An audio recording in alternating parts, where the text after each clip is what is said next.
দাদা, আর এই তো ঈদের তো ছুটি হলো, আলহামদুলিল্লাহ সবাই তো বাড়ি যাবে।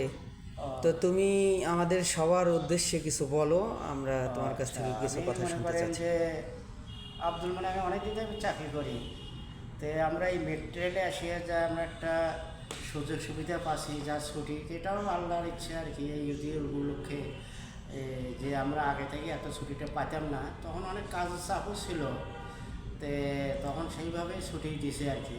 তো এইবার আমরা ঈদের উপলক্ষে ক্যামেরার দিক তাকায় কথা বলো। আমাদের ছুটি দিছে, খুব লম্বা ছুটি পাচ্ছি আমরা।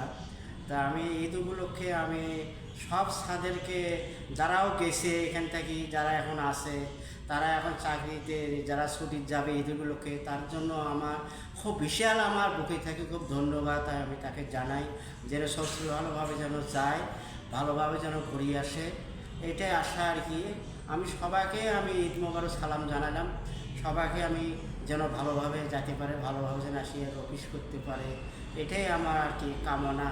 তা আমি যে 26 বছর হলো আমার এই দুইটাই ঈদে যা ছুটি সাথে ম্যানেজ করছে দিছে, এবং সবাই ভালোভাবে গেছিলাম ওই ঈদে, সবাই ওই ঈদে ভালোভাবেই আসছি, সবাই আনন্দ পাইছি, এবং বাসাও আমি গেছি, যে এত গ্রামের লোকজন বলছে যে ভোলাদা এত ছুটি পাইছে দেখি তোমার অফিস থেকেই দিছে।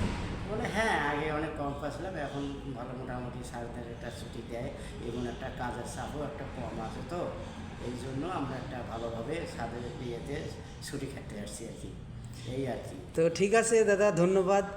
আমরাও দোয়া করি তুমি ভালোভাবে ছুটি কাটায় আবার কর্মস্থলে ফিরে আসো। তোমার জন্য আমাদের পক্ষ থেকে শুভকামনা রইল। আসসালামু আলাইকুম, সবাই ভালো থাকবেন।